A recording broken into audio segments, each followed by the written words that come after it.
আমরা আশা করি ওনারা হচ্ছে একটা লিবারাল রাজনীতিতে আসবেন। আমাদের রাজনীতিতে কখনো নারী নেতৃত্ব আসতে পারবে না। 21শে ফেব্রুয়ারি হচ্ছে আন্তর্জাতিক মাতৃভাষা দিবস। আপনারা জানেন 1999 সালে ইউনেস্কো ডিক্লেয়ার করেছে এই দিনটাকে আন্তর্জাতিক মাতৃভাষা দিবস হিসেবে। তো এটা হচ্ছে শুধু আমাদের দেশে না, বিশ্ব ভাষাভাষী মানুষের হচ্ছে এটা হচ্ছে 150টা প্লাস দেশে হচ্ছে গিয়ে এই দিনটাকে ভাষার দিবস হিসাবে পালন করে। ইভেন আপনি জানেন যে পাকিস্তানের সাথে আমাদের এটা হয়েছে, তারাও যেহেতু ইউনেস্কো সদস্য, তাদেরও এটা দিনটাকে আন্তর্জাতিক মাতৃভাষা দিবস হিসাবেই পালন করতে হয়। তো সেই দিবসটাকে জামায়াতে ইসলাম সবসময় বলে আসছে মূর্তি পূজা হারাম, আমরা এটা করব না।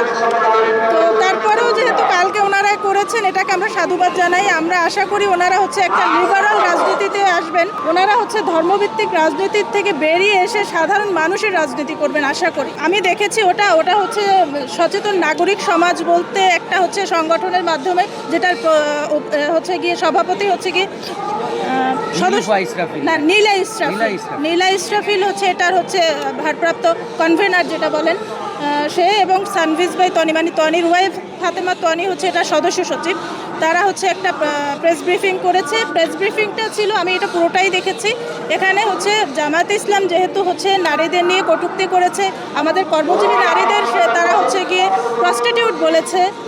এবং আপনি দেখেন তাদের হচ্ছে গিয়ে আমির সাহেব শফিকুর রহমান সাহেব বলেছেন যে আমাদের রাজনীতিতে কখনো নারী নেতৃত্ব আসতে পারবে না। এবং আমাদের হচ্ছে গিয়ে এখানে তারা একটা অ্যাক্টের উপরে কথা বলেছে, সে একটা হচ্ছে গিয়ে যুক্তিযুক্ত আমি মনে করি। কারণ তারা হচ্ছে গিয়ে 1900 নারী শিশু আইন 1962 মেবি এক্স্যাক্টলি আমার ইয়েটা ভুলে গেছি, সেটার আন্ডারে তারা কথা বলেছেন। কারণ জামায়াত ইসলাম দেখেন হচ্ছে কি একজন নারীকেও নমিনেশন দেয় নাই